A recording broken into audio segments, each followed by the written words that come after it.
In this second part about dimensional gates, I don't know if by lack of time we will not be able to analyze the biblical text today. If not, it will have to be part of the continuation in the third part. Now, without delay, let's deal directly with the topic of the dark side. You know that in the first part we also introduced a bit in this theme what the dark side thinks about all of this. And with the dark side, I mean not the authentic Christian side, precisely, right? And with all of this, you already know that Hollywood also never stays behind. And I don't know if you remember, some of you, that there was a movie in 1984 called The Philadelphia Experiment. The synopsis of the movie says, in 1943, 2 young naval officers voluntarily took part in a highly secret military experiment to prevent their ship from being detected by enemy radar. An unforeseeable error will take them to the future, to the year 1984. This movie had a continuation, a second part in 1980-something, or 1990-something, and it was based on what they said was a true event, about some letters. They say someone that was a direct testimony wrote these cards, and one person wanted to publish it and do books and everything. Well, it has never been determined if all of this was true or not. This man, during a moment after it all happened, years afterwards, he took back what he had said, saying that it was a bad joke with bad taste. But afterwards, he went back to say the same thing. Well, as it were, it is true that it is an argument that is recurrent in science fiction movies. In Terminator also, we see that they move in time. When the Terminator comes, etc., they come from the future to the past, and like this successively. Well, this movie was not only to move to the future and that's it, but it was also to enter in like another dimension, going from one place to another. Let's see precisely the video of the trailer of this movie, the Philadelphia Experiment. But more than anything, we want to show this so that you can see certain images of which we have already shown in the previous conference, some schematics and a series of things that you will quickly see that they appear here. Therefore, in something they were basing themselves on. Let's see the video. It was October 1943. The United States government authorized an experiment that would render its ships undetectable by radar. The experiment took place on a ship in Philadelphia Harbor. Generators activated, sir. For 41 years, the government denied it ever happened. I don't believe this. The Eldridge has vanished. Of course she has. She's radar invisible. No, sir. She's really vanished. But one ship did disappear, and 2 of the crew suddenly find themselves in the present. Maybe all this isn't real. You're telling me this is my imagination? You think the Navy knows what they're doing? You saw the guys on the boat. This wasn't supposed to happen, Jimmy.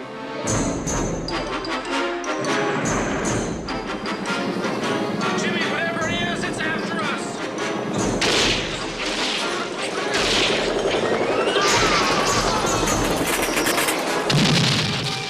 Michael Pere. Somehow we got moved in time. This time, it's not ours. 1943 was yesterday for me. Nancy Allen. What sort of experiment is it? Is it some kind of secret thing? Is that it? Well, all that stuff I told the doctors back there, you know, about time in 1943, do you believe it? I believe that you believe it. And Bobby DiCicco. Don't leave me, Davey. Can't go through this again.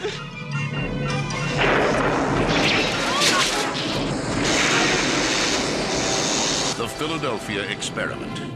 They opened a hole in time, and it stayed open. Good God, there it is.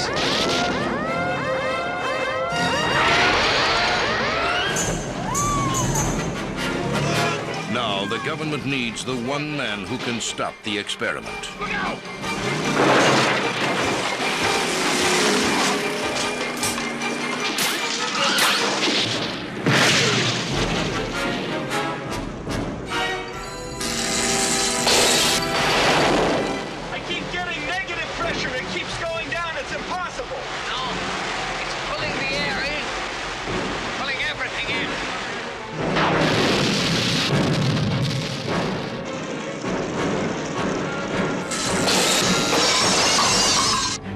we can't stop it, but I believe that you can. He's lying, David. I wish to God I were. I gotta go. Remember, communication ceases when you enter the vortex. We won't be able to help you.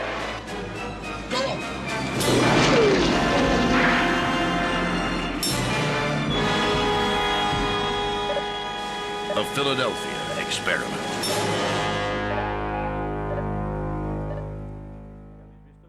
Well, you have seen how in the trailer, in one of the scenes, on one of the computers, I think there are three, you can see that conduit, that shape that we showed of what these holes are like.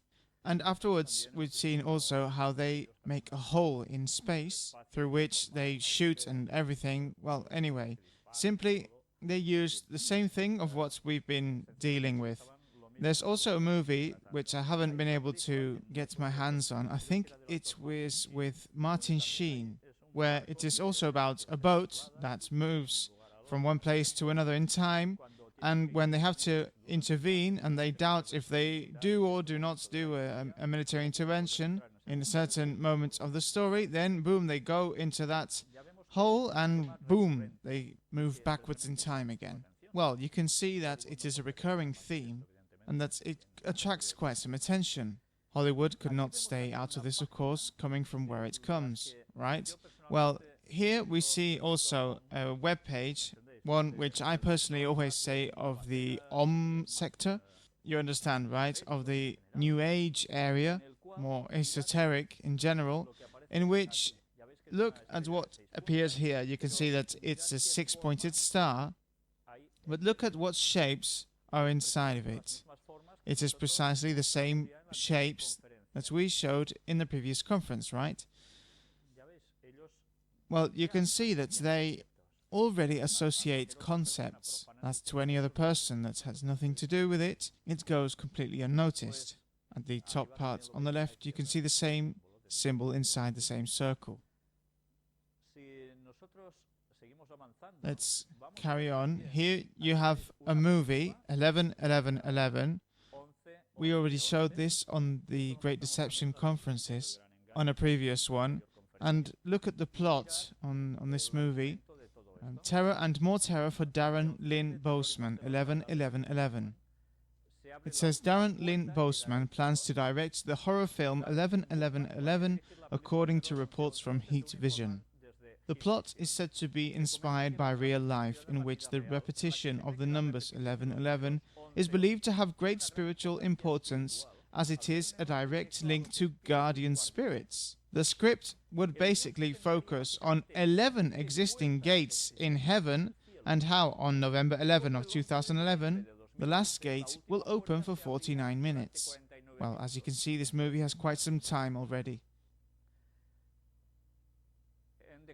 Speaking to the outlet, the filmmaker stated, "With Saw and Repo, my career has been looking for new ways to scare people. And that's the same thing I want to do with this project," Bousman said, who continued, "We want to take advantage of this phenomenon and give it a horrible purpose." Well, I don't know if it was very horrible or not, but the thing is that you can see that they based on something, on a concept of gates in heaven and precisely 11. Let's see a bit more. Here you have some front pages on the respects of the film. 11-11, the gate. Here there's more information. You know, they made more movies like the one 23 with Jim Carrey. Let's go forward because we've been talking about gates to heaven, right? Babel's Tower. I suppose you've heard of this. What was Babel's Tower? We are going to see, remembering what's happened according to the biblical account, referring to Babel's Tower. You know, Babel's Tower, we'll remember that there was the flood, then the survivors, and they started to multiply, and far away from spreading around the earth, they joined all together in a certain place, in which we will talk about, and where they decided to build a tower which would be able to lift them up to the peak of the tower to heaven, in case there was another deluge, right? God had said that the world would not be destroyed like that again, but anyway, they carried on in their way. And as you know, they stopped worshipping God and began to worship precisely Satan. And you know that Satan, as always, he has devoted himself to plagiarizing the things of God to give them a twist and take them into his purpose. He gives the twist at the climax point, and everything changed radically. Well, they built the gigantic tower, enormous, in which God had to intervene. And the story, more or less, you know it. If not, you can go to the book of Genesis, and there you will find it. And now let's see what Ellen White writes in Patriarchs and Prophets. We're going to see these pieces. Those who desired to forget their Creator and to cast off the restraint of His law felt a constant annoyance from the teaching and example of their God-fearing associates. She is referring to the post-Diluvians that were faithful believers of the true God, but that were annoying them, these people, with these concepts of the authentic true God. And after a time they decided to separate from the worshippers of God. Accordingly, they journeyed to the plain of Shinar, on the banks of the river Euphrates. They were attracted by the beauty of the situation and the fertility of the soil, and upon this plain they determined to make their home. Here they decided to build the city, and in it a tower of such stupendous height as should render it the wonder of the world. These enterprises were designed to prevent the people from scattering abroad in colonies. God had directed men to disperse throughout the earth, to replenish and subdue it. But these Babel builders determined to keep their community united in one body, and to found a monarchy that should eventually embrace the whole earth. Parallelism with the actual time, isn't it the same thing? The New World Order? Well, yes, it is the same thing. A belief for everyone. Thus, their city would become the metropolis of a universal empire. Its glory would command the admiration and homage of the world, and render the founders illustrious. The magnificent tower, reaching to the heavens, was intended to stand as a monument of the power and wisdom of its builders, perpetuating their fame to the latest generations. Well, you can see builders, fame, power. Does it sound a bit like Freemasonry, this, to you? What things, right? The dwellers on the plain of Shinar disbelieved God's covenant that He would not again bring a flood upon the earth. Many of them denied the existence of God and attributed the flood to the operation of natural causes. So it just happened and nothing, no notice. Oh no, this is all natural, things that just happen. God? Nah, what are you talking about? Others believed in a supreme being, and that it was He who had destroyed the antediluvian world, and their hearts, like that of Cain, rose up in rebellion against Him. So, even accepting Him, they did not want to know anything about God. They went against Him. More or less, aren't you seeing a parallelism with today? Once again, the same. One object before them in the erection of the tower was to secure their own safety in case of another deluge. By carrying the structure to a much greater height than was reached by the waters of this flood, they thought to place themselves beyond all possibility of danger. So only because they reached to a height where, look, here it doesn't rain. Later we will see if there is something else than just this. And as they would be able to ascend to the region of the clouds, they hoped to ascertain the cause of the flood. While they were to ascend, they would see, so it rained because of this. In that way, science would explain the things that happen, because God made them happen. The whole undertaking was designed to exalt still further the pride of its projectors, and to turn the minds of future generations away from God and lead them into idolatry. I wonder what all of this sounds like to me. When the tower had been partially completed, a portion of it was occupied as a dwelling place for the builders. Imagine how big it had to be. While it was being built, there were people living there, the builders. Other apartments splendidly furnished and adorned, were devoted to their idols. So in that they did believe. In other idols, yes. The people rejoiced in their success and praised the gods of silver and gold, and set themselves against the ruler of heaven and earth. Suddenly the work that had been advancing so prosperously was checked. Angels were sent to bring to naught the purpose of the builders. The tower had reached a lofty height, and it was impossible for the workmen at the top to communicate directly with those at the base.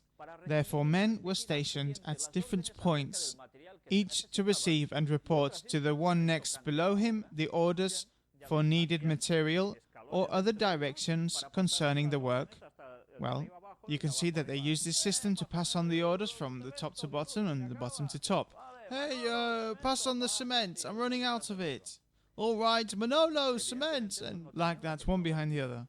Evidently, this did not have the technology of the pre-diluvians. They did not have the means to pass on the information from one to the other. Hey, you, come on, send up this and the other and that. Other more technical modes, these were, well, they didn't have anything with them, just intelligence and abilities.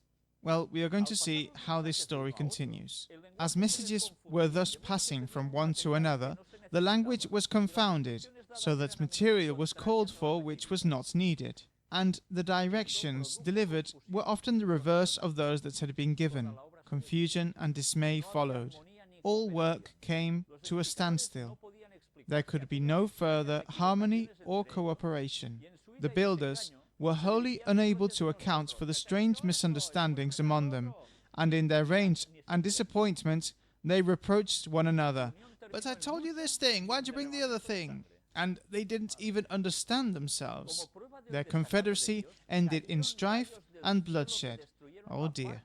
Lightnings from heaven, as an evidence of God's displeasure, broke off the upper portion of the tower and cast it to the ground. Men were made to feel that there is a God who ruleth in the heavens. So they had to learn the hard way. And God had to allow that all of this happened and confound their language so that they leave that place and spread over the earth.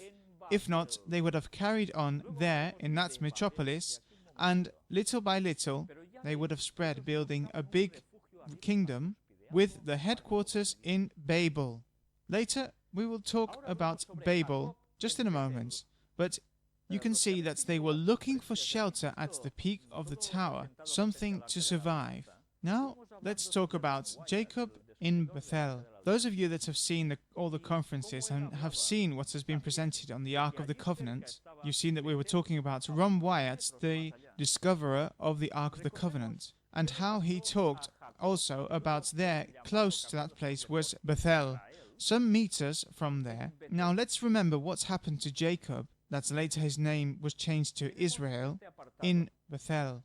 Let's read this section. You know that the biblical story explains that he went through many feats and adventures, and there's a point where he is in a certain area and he has a dream in Beth-El.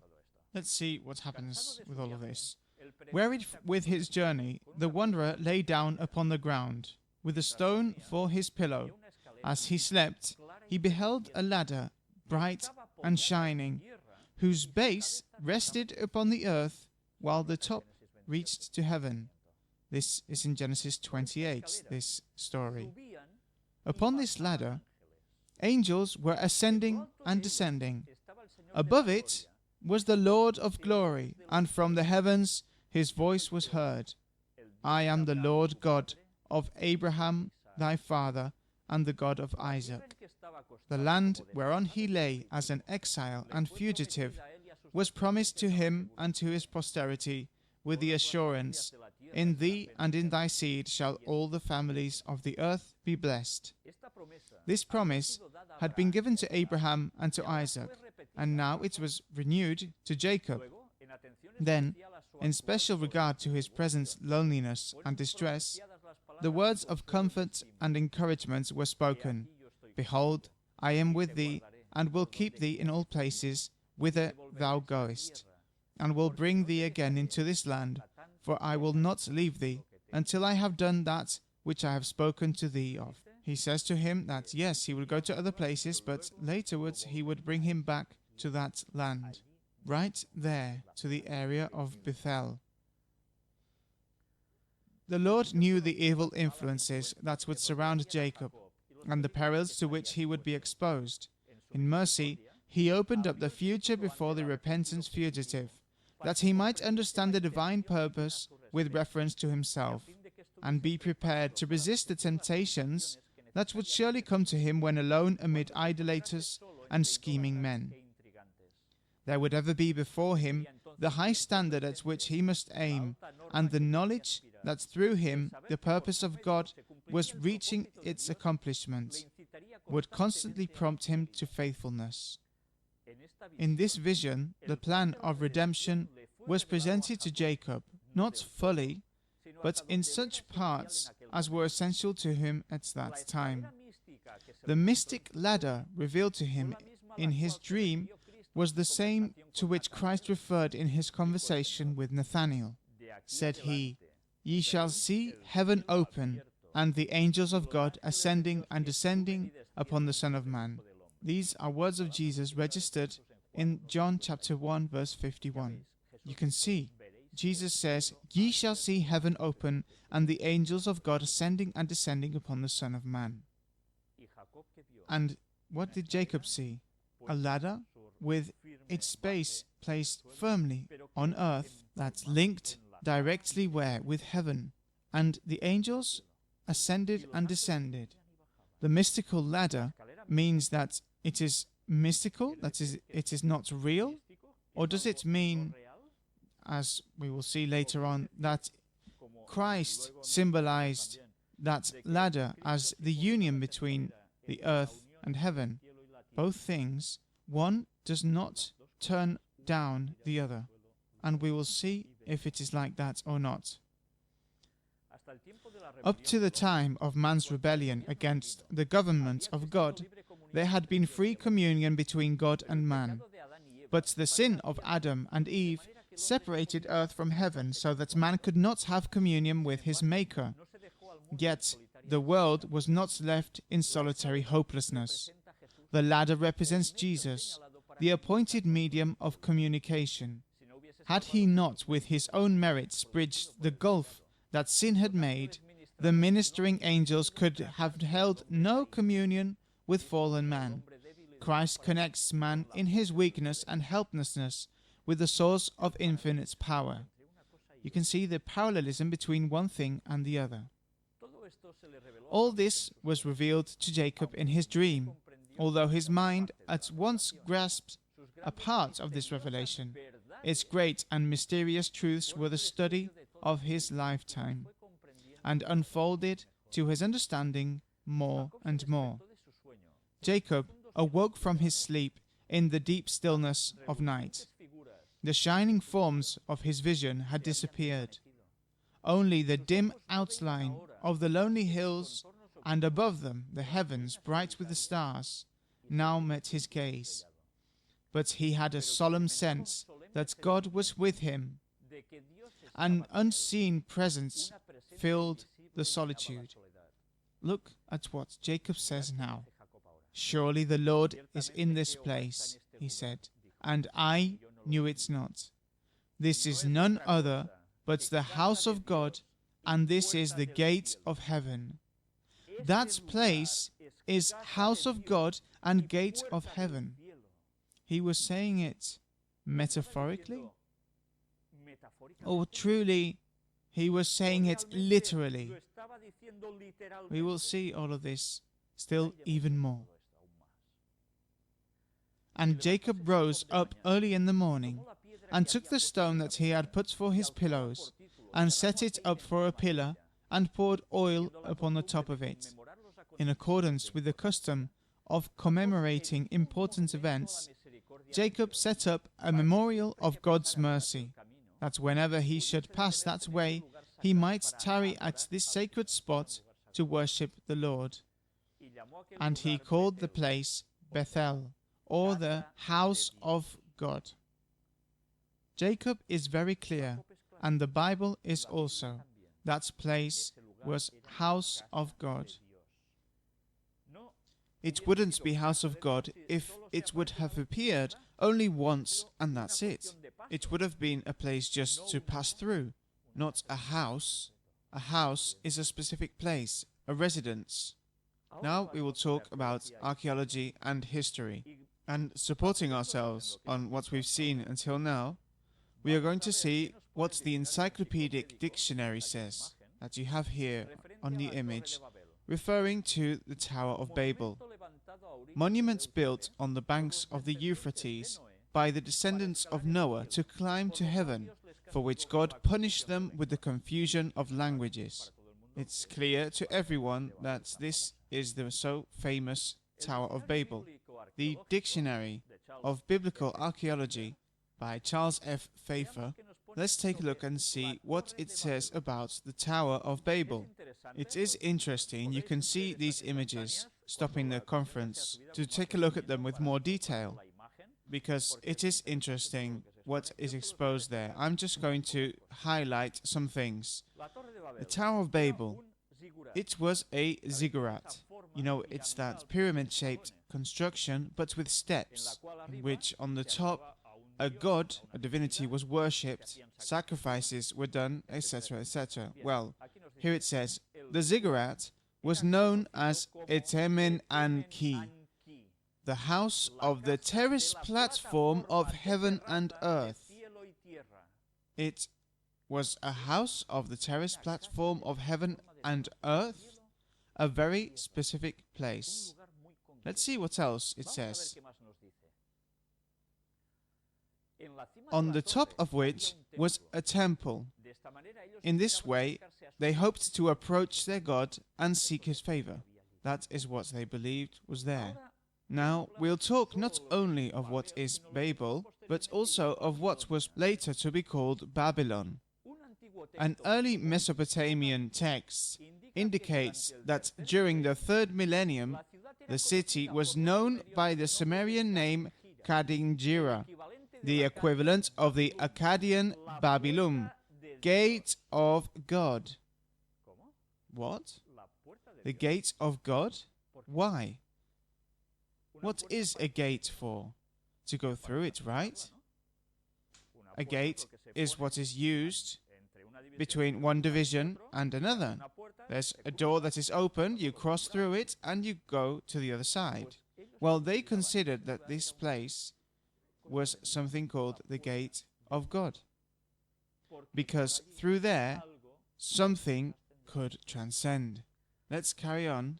Here below it says, the insurrection involving Hezekiah of Judah, that is in 2 Kings chapter 8 verse 13, and Isaiah chapter 30 verse 1, necessitated the movement of Assyrian troops to Palestine, and immediately Merodach Baladan incited rebellion. Merodach Baladan. Let's see what this name means afterwards of this person. We keep moving forward. Here are some snapshots of Babylon. And here it says, in the Amran, a temple dedicated to Marduk was discovered, and on the plain Sachin, the ruins of the great ziggurat were found. Again, let's keep these names in mind. Now we have Marduk. You can see also with some ruins with a ziggurat shape. Emma, the temple of Ninmah, goddess of the underworld, located in the Kassar, just east of the Ishtar Gate, was a small structure. You can see that there is a relation between the goddess of the underworld, the world beneath the surface, and here you have the dragon of the gate of Ishtar in relief. As you can see, a dragon on that gate. Why? You know that metaphorically there were guardians for these gates. In this case, a dragon. And who does the Bible say that it symbolizes? It says it is Satan. So there was someone interested also in those places. And you've seen also how it is named here Ishtar, and Ishtar passed on to be a divinity that all of the pagan nations had, but under other names. Astarte, Astaroth, Ishtar, various different names. All of them the ones that finally fell into, well, not finally, because it was being done from the beginning in this such bad way. A divinity was being invoked, a woman, of which we have already been talking about in the conferences, which was the symbology of Satan, and that when Satan appears as a virgin, it is him. It is not the dead Virgin Mary that intercedes for anyone, it is Satan himself. Now that we have that configuration done, of those characters, and that's, well, by the way, let it be said, the cult to the Virgin Mary, I have not put this news on the previous conference to not extend it too much, taken from the Zenit webpage, where they explain the cult of the Virgin Mary, and they try to explain that the first Christians ambiguously wanted the cult to the Virgin, but they themselves, with their writings, you can tell that they really did not want to worship the Virgin. They only respected her, and that's it. They tried to say that, yes, and finally it all ended up in the cult to the Virgin Mary, which at the end, it was nothing more than Ishtar of the old days, applied to the Christian world. So Satan has already played the same game, and he passed it on to the Catholic world also. Well, knowing that all of this is a satanic matter, let's keep moving forward with the names that we've been seeing. The processional way and the Ishtar gate. Nebuchadnezzar had built this roadway for Marduk. Now we will see who is Marduk. The road led through the Ishtar gate past the palace of Nebuchadnezzar to the temple of Marduk. So you can see the importance of it, one thing related to the other. The ziggurat of Babylon, Etemenanki, house of the foundation of heaven and earth, excavated in the Shatn between 1908 and 1911, was a vast complex over 1,340 feet square. It was big. The house of the foundation of heaven and earth. At the top we can read, "There can be little doubt that this was the Tower of Babel mentioned in Genesis 11 from 1 to 9. So you can see the relation that there was with the worship to who? To Satan, and those gates, those roads that took to those places. Below it says, other passages are more general. The Tower of Babel in Genesis 11 is surely to be associated with the ziggurat of Babylon. In the Revelation of John, Babylon is an eschatological symbol. And that's how it is. Babylon, biblically, in prophecies, when were written by John the Apostle, Babylon was no more. What was he referring to then? We've been proving in all the conferences of the Great Deception that he was referring to the Catholic Church. Here we are not going to go into details, but you can see what conjunction of concepts are these words giving us. And if we move forward, all of this is interesting. If you want to read some history, you can stop the images. Let's take a look also in this dictionary to see what it says about Babylon. It comes from Babel. Babylon, capital of ancient Chaldea, Lower Mesopotamia, on the banks of the Euphrates. The Akkadians, 21st century BC, founded the city and a dynasty whose sixth king, Hammurabi, this name will sound familiar to you, of the famous Hammurabi Code, united Sumer and Arcadia in a centralized empire. Since then, it was one of the most important cities of the East. Destroyed by Sennacherib, king of Assyria, 6th century BC, Esarhaddon rebuilt it, creating the Second Babylonian Empire. But in successive rebellions, Ashurbanipal, son of Esarhaddon, seized the city, rebuilding it again. It was rebuilt by Nebuchadnezzar, 6th century BC, then reaching its maximum splendor. Later, it passed into hands of Cyrus, who incorporated it into his empire, 539 BC. Today, it is part of Iraq, and only its ruins remain, known as Beers Nimrod. You know the name Nimrod, the founder of Babylon? Does it sound familiar? The powerful hunter before the god of men. And what did he hunt? He hunted men. So he truly was the worst of the worst. Well, that was the founder of Babylon, really. And you can see that it is situated in this area of Iraq. Here are some snapshots of those places, those ruins in Babylon. You can see that these are quite old, these images. And here you have Isis, which is just another name of Ishtar, Egyptian goddess, wife and sister of Osiris and mother of Horus. It was believed that the flooding of the Nile were due to her tears over the death of Osiris. Well, she must have wept quite a bit. She went on to Greece and Rome. Her cult extended to the time of Justinian.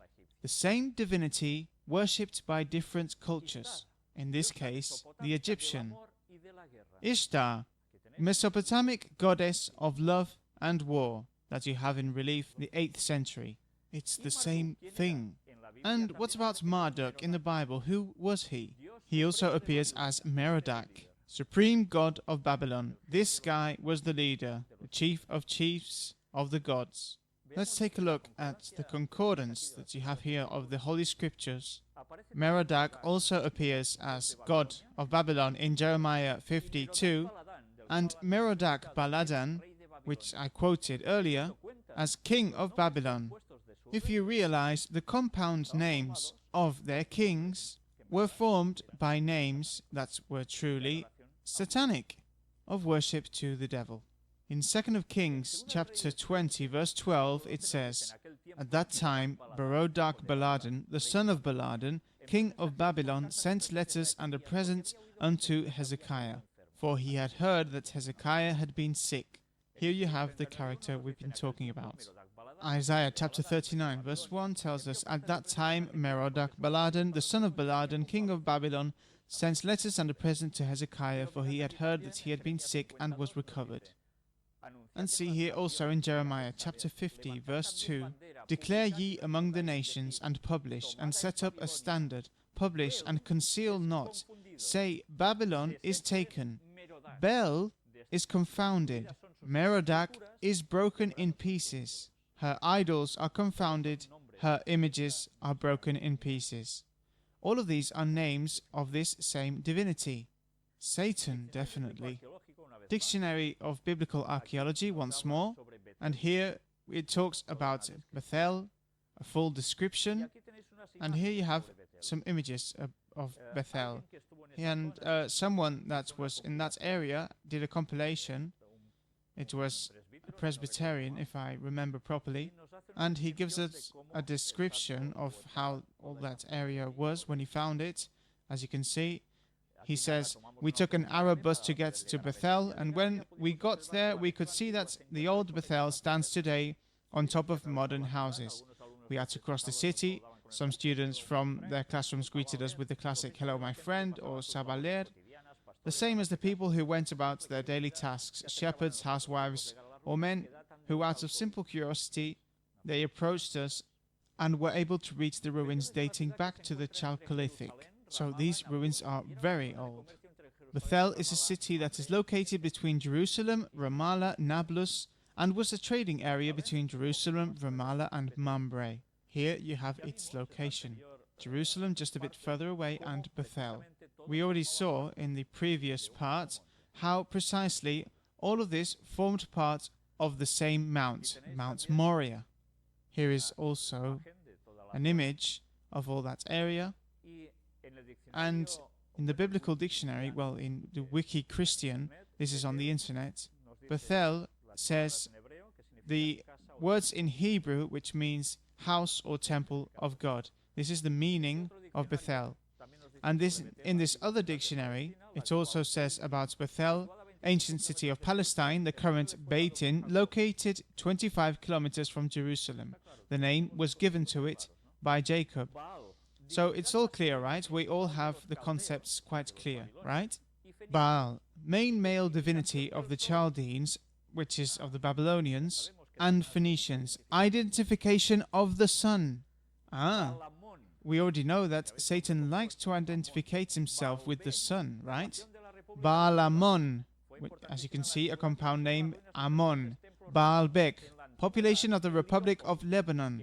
It was very important in antiquity and preserves the ruins of 3 large Roman temples. It is the ancient Heliopolis, which was what?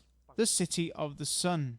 Therefore, we can see that it is always united to the worship to Satan. These were the pagan cultures. Baal.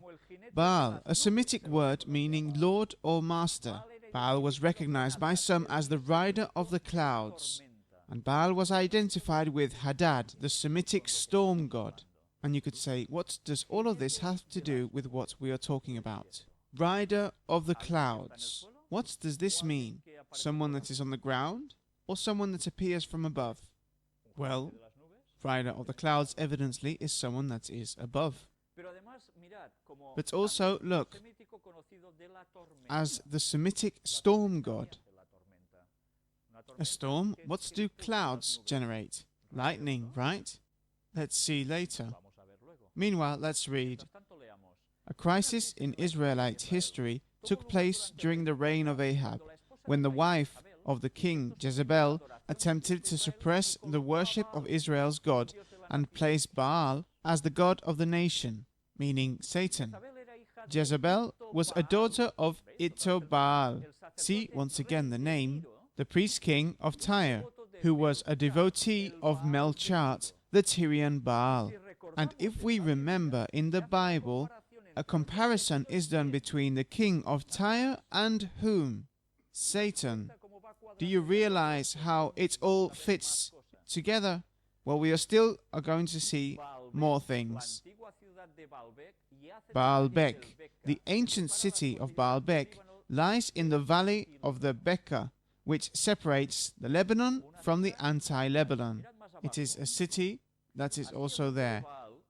Thus the name of Baal, the sun god, was changed into Helios, and the city came to be called Heliopolis, or the city of the sun god.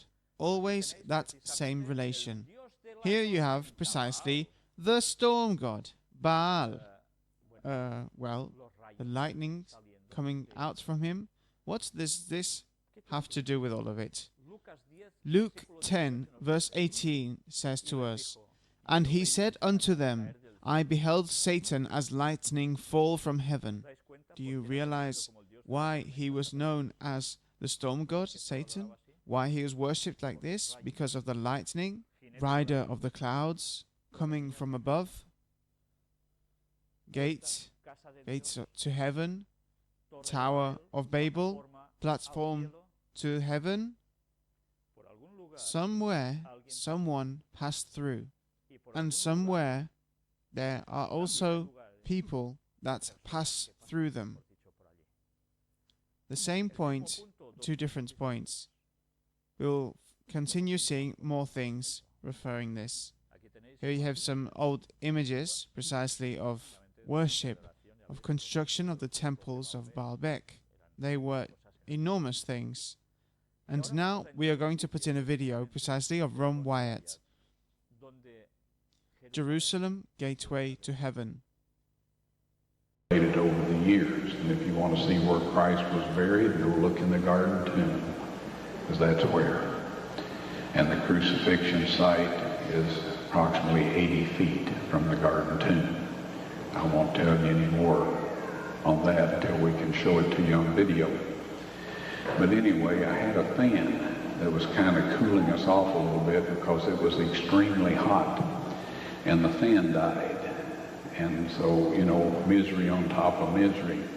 Well, the doctor had been helping, and when the fan died, he got his lunch and he scooted back up under some shrubbery off to my right and in the shade, and was eating his lunch. And I was sitting flat on the ground trying to fix this fan. And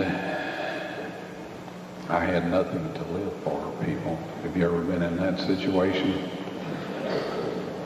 Anyway, I heard this voice say, God bless you in what you're doing here. Well, the owner of that voice knew everything that I was doing, and I could tell by the way he said that. And I was shocked because there was not supposed to be anybody there that knew that. And I looked up.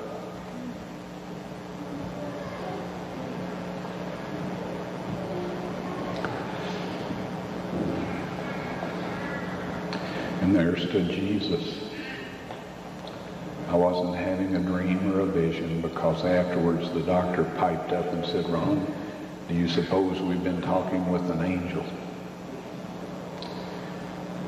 He looked exactly like Mrs. E.G. White described him.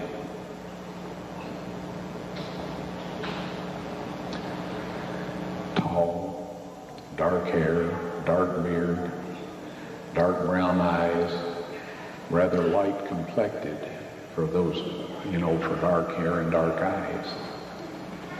And the kindest expression I've ever seen in my life.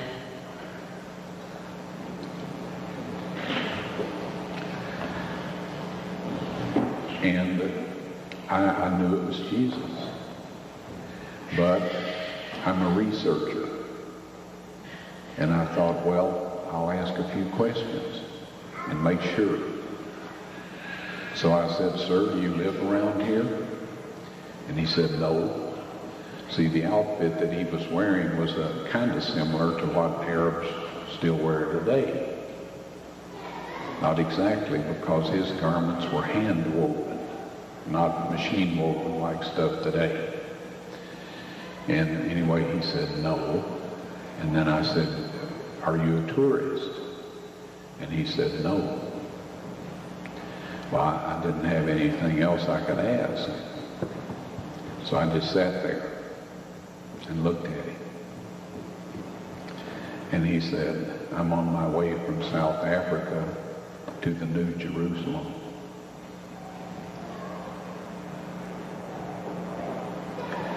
Do you remember Jacob's dream? He was a little ways north of Jerusalem, and he saw the stairs and the angels ascending and descending, and he said, this is none but the gate of heaven. Christ on his way from South Africa to the New Jerusalem. The prophet says that that is the gateway to heaven. Now then, I just sat there because I didn't know what to say. I was dumbfounded. I'm not even sure I was breathing by then. He looked at me again with that kind expression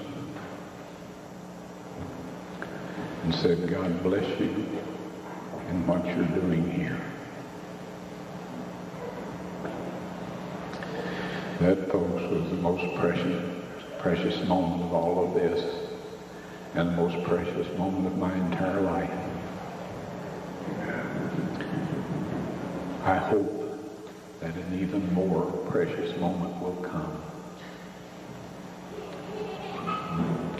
for all of us when we can look into that wonderful face and hear him say, come, thou good and faithful servant, enter thou into the kingdom of thy Lord.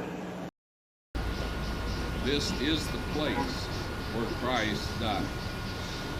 Within 100 yards of where you're sitting is a minute. Is where that took place. And this sepulcher right here is the very one that he arose from. This is the gateway to heaven. Jacob, when he had his dream, he was just a little north of here. And his vision, and he said he saw angels ascending and descending, and he said, this is none but the gateway to heaven. And I assure you that's what it is. As you have seen, we remembered once more the words of Ron Wyatt, referring to that encounter that he had with Jesus, and precisely in an area the area where the Ark of the Covenant is located. He refers to Beth-El also. That was just some meters from that place. He refers also to the episode of Jacob with the mystical ladder, but he takes for granted 30 years ago that that place is the gateway to heaven. It is totally understandable that the Ark of the Covenant would be in that place, because the area of Jerusalem is the area of the gateway to heaven. We will continue with an analysis of biblical texts. I don't know if all of them, some I think I've left out. Then I will add others, interleaving with some other information that I will show if it is God's will. But we're going to analyze all the biblical texts that until now gave us the sensation as if they were nearly metaphors. And we'll realize that as much as we can see them as if they were metaphors, at least until now, we fell short. There is a literality in many texts, and we will see how Ron already knew 30 years ago that these gates of connection between the earth and heaven exists. If you realize, we've talked about Babel. In Babel, it was not God, the conduit, the one that was going to enter through there. The worship was to another that fell like a lightning, and they considered that that was a gate to heaven. We don't know if Satan truly came down from that place, but the authentic gate to heaven, where there is the direct connection between the throne of God and earth, is in Jerusalem, in Mount Moriah, in all the area of Beth-El. We will see by the texts, and we will come to understand the importance of that place, that why the Ark of the Covenant is still there, and why the New Jerusalem is going to descend precisely in that area. Because it is the direct conduit between heaven and earth. And we will bring up also a spiritual explanation referring to this that is also worth it. Let's finish the conference here. Now I think the most interesting part comes for any Christian that values his Bible, because the analysis is going to be of many different texts, but it will give us such strength, it will transmit us a strength of meaning to the texts as we had never had seen. We'll leave it for the next conference, if it is God's will, which will be the third part, and that will not be the last one. There will be a fourth, surely, where we will analyze also quotes of the Spirit of Prophecy of Ellen White referring to this, interleaving them with biblical texts also, that are going to give us even more light of all this matter, that it is really impressive, and we will be able to counteract that which Satan has been playing at always and has introduced in the beliefs of the esoteric world, of the mystical world, etc., etc., to separate people from the knowledge of God, but basing himself on true facts, on correct facts. May God help us to discern always between truth and error, because sometimes the edge is nearly imperceptible. Well, I would like to thank you for seeing this conference up to here, and I refer you, if it is God's will, to next Saturday, where we will discuss these texts with great depth. Thank you, and may God bless you.